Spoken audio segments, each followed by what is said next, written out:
नमस्कार दोस्तों, हमारे YouTube channel Guruji from school में आपका हार्दिक स्वागत है। हम क्लास 10th के सामाजिक विज्ञान विषय का सेकंड चैप्टर संघर्षकालीन भारत 1206 से 1757 ईस्वी तक के बारे में अध्ययन कर रहे हैं। पिछले वीडियो में आपने दिल्ली सल्तनत के शासकों और वहां की प्रशासनिक व्यवस्था के बारे में अध्ययन कर चुके हैं और इस वीडियो में हम बात करने वाले हैं मुगल कालीन भारत के बारे में। तो आइए वीडियो शुरू करते हैं।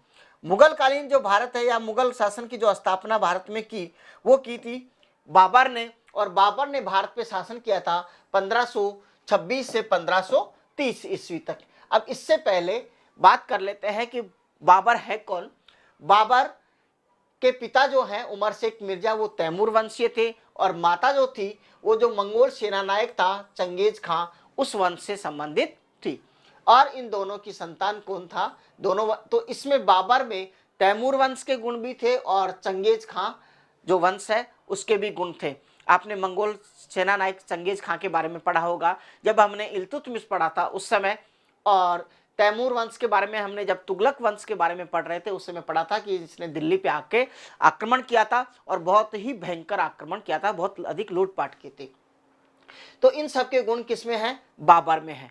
बाबर जब 13 वर्ष की उम्र का था उसी समय इसके पिता की क्या हो गई? मृत्यु हो गई। और जब पिता की मृत्यु हुई तो ये फरगना का क्या बन गया? शासक बन गया, और बादशाह की उपाधि के साथ में। बाबर बादशाह की उपाधि धारण करने वाला तैमूर वंश का पहला शासक था। इससे पहले किसी ने भी बादशाह की उपाधि धारण नहीं की थी। अब यहाँ इसके बारे में मैं थोड़ा सा इंट्रोडक्शन मैप में बता देता हूं कि फरगना कहां पर है। यहाँ पे यह है फरगना, और यहां पे था समरकंद।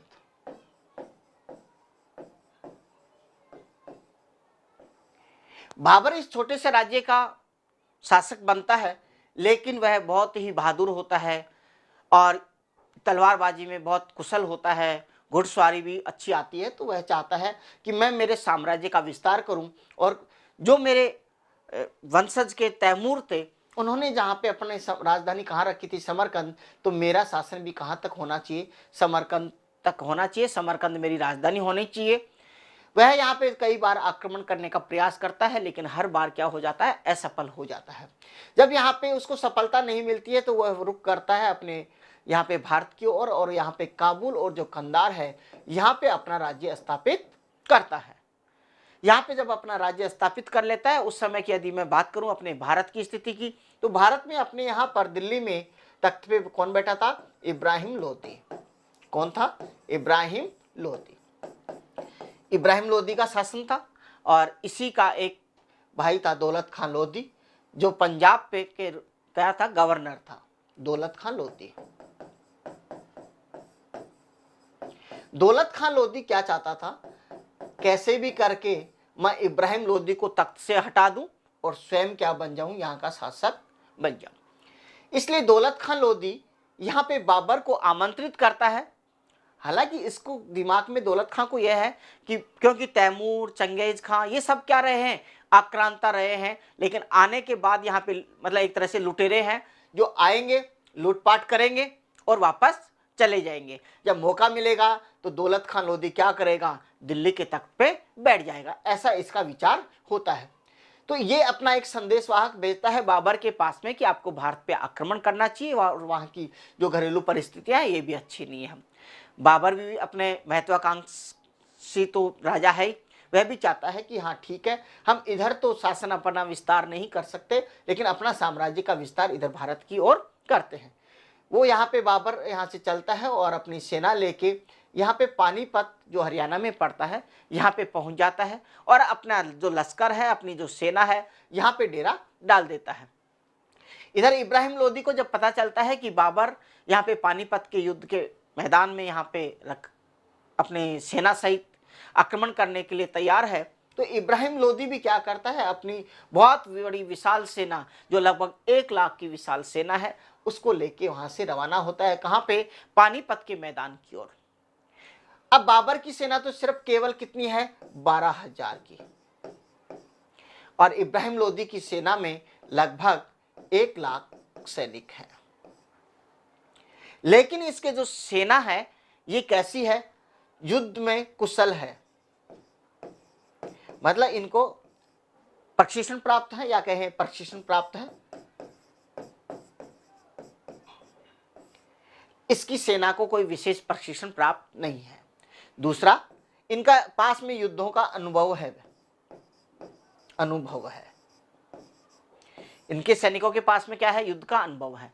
इसके अलावा क्या है, तोपखाना, इनके पास में तोपखाना भी है।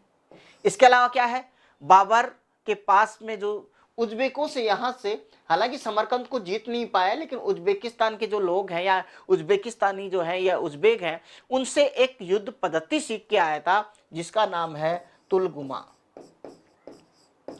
युद्ध पद्धति, ये सीख के आया था। और इसके पास में युद्ध की बहुत अच्छी व्यू रचना होती है और तेज दौड़ने वाले घोड़े हैं। इधर मैं इब्राहिम लोदी की यदि मैं बात करूं तो इब्राहिम लोदी के पास में सेना तो बहुत बड़ी है, लेकिन इसके जो सैनिक है वो इस तरीके से आए थे जैसे कोई मेले में चल रहे हो। मतलब इनका रेला जरूर था, लेकिन ये एक सिर्फ मेला था।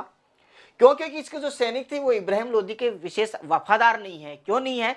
क्योंकि इसकी जो 1 लाख की सेना है ये अलग अलग गवर्नरों के माध्यम से, किसी से 5,000, किसी से 10,000, इस तरीके से ये पूरी सेना जुटाई गई है।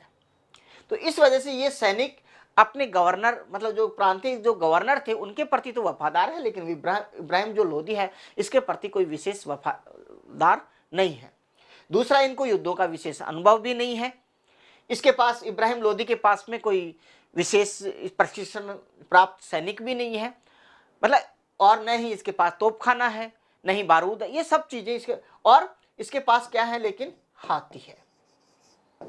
और हाथी सेना है वो आप समझ सकते हैं कैसे चलती होगी, बड़ी मस्त चाल के अंदर बोलते, कि घोड़े जितनी तेज तो चल नहीं सकती। तो ये अपनी सेना लेके यहाँ पे पहुंच जाता है। जब दोनों के बीच में युद्ध होता है तो बाबर इस तुलगुमा जो युद्ध पद्धति है ये इसकी व्यू रचना करता है, और इब्राहिम लोदी की जो सेना है इसको 6 घंटे के भीतर पराजित कर देता है। जब ये अपने गोला बारूद के छोड़ता है या मतलब तोपे छोड़ता है तो उससे इसके इब्राहिम लोदी के हाथी क्या होते हैं, विदक जाते हैं, और वे अपनी ही सेना पे क्या करते हैं, आक्रमण करने लग जाते हैं। तो इस तरीके से इसकी जो सेना है ये आपस में ही एक दूसरे पे मतलब मारकाट करने लग गई। कारण क्या है, हाथियों का एक तरह से डर के मारे आपस में मतलब बैक होना। लेकिन जैसे ही ये बैक होते हैं, इसके अन्य जो सैनिक है वो चारों ओर से इसको घेर के इब्राहिम लोदी को पराजित कर देते हैं। मतलब पराजित ही क्या करते हैं, युद्ध में इसकी मृत्यु भी हो जाती है। ये बात है 21 अप्रैल 1526 को। और इस युद्ध जो हुआ इसको नाम दिया जाता है पानीपत का प्रथम युद्ध।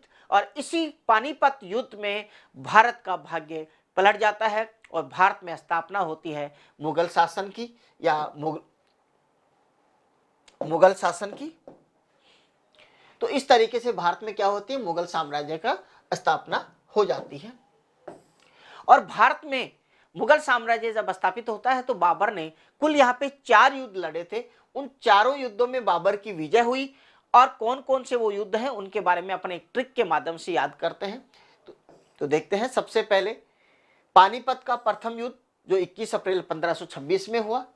खानवा का युद्ध ये राणा सांगा के साथ में हुआ था 15 मार्च 1527 को। और एक ये युद्ध हुआ था 20 जनवरी 1528 को चंदेरी का युद्ध, किसके साथ, मेदिनी राय के साथ में। चंदेरी का जो किला था वो किसके अधिकार में था, मेदिनी राय के अधिकार में था। और यहाँ पे घाघरा का युद्ध हुआ किसके साथ में, अफगानों के साथ में। अब इनको याद कैसे करें, याद करने की जो ट्रिक है वो है पानी पीकर, खाना खाकर, चंदेरी चली घाघरा। इसका मतलब पानी से पानीपत का युद्ध प्रथम युद्ध, और खाना से खानवा का युद्ध, चंदेरी से चंदेरी का युद्ध, और घाघरा से घाघरा का युद्ध। अब इन चारों युद्धों की मैं बात करूं तो पानीपत का जो प्रथम युद्ध है इसके बारे में अपन बड़े विस्तार से बात कर चुके हैं कि इब्राहिम लोदी और बाबर के मध्य हुआ, और विजय किसकी हुई, बाबर की। मैंने अभी बोला भी था कि ये चारों युद्धों के अंदर किसकी विजय होती है, बाबर की। पानीपत के प्रथम युद्ध के बाद में ही बाबर अपने यहाँ पे मुगल साम्राज्य की स्थापना करता है। लेकिन इसको चुनौती किससे है, जो अपने मेवाड़ के जो शासक है राणा सांगा से, उससे। तो इसलिए अपने राणा सांगा और बाबर के बीच युद्ध होता है खानवा का युद्ध। यहाँ पे जब युद्ध होता है तो इसमें भी बाबर की सेना पराजित होने ही वाली थी, इतने में बाबर ने अपने सैनिकों को जिहाद का नारा दिया कि हम अपने लिए नहीं लड़ रहे, अपन किसके लिए लड़ रहे हैं, धर्म के लिए लड़ेंगे, इसलिए जिहाद का नारा दिया। और इस युद्ध में भी उसने तुलगुमा जो युद्ध पद्धति है उसका इस्तेमाल किया। और जब इस युद्ध में विजय प्राप्त हो गया तो बाबर ने गाजी की उपाधि धारण की। गाजी का मतलब होता है धर्म युद्ध करने वाला। फिर उसके बाद यहाँ पे जब विजयी हो जाता है तो उसके बाद में वह जाता है चंदेरी, और चंदेरी के किले का में किसके अधिकार क्षेत्र में था, मेदिनी राय के। तो यहाँ पे मेदिनी राय को भी पराजित करता है। और उसके बाद में युद्ध होता है इसका भारत में कहीं अंतिम युद्ध है किसके साथ में, अफगानों के साथ में। ये होता है 6 मई 1529 को। और इसकी जो नेतृत्व जो करता है अफगानों की तरफ से वो करता है महमूद लोदी। यहाँ पे भी ये अफगान पराजित हो जाते हैं। और इस तरीके से बाबर भारत में मुगल साम्राज्य की पूर्णतः स्थापना कर देता है। 1530 में बाबर की मृत्यु हो जाती है। आगरा के जो आराम बाग है वहां पे उसका शव दफनाया जाता है, लेकिन उसकी इच्छा थी कि मुझे मृत्यु के बाद में कहाँ दफनाया जाए, काबुल में। इस वजह से बाद में इसकी इच्छा अनुसार कहाँ पे दफनाया गया, काबुल में दफनाया गया। इसने बाबर ने अपनी आत्मकथा लिखी जिसका नाम था बाबरनामा या तुजुक ए बाबरी। और ये जो मूलतः जो लिखी गई वो लिखी गई तुर्की भाषा में।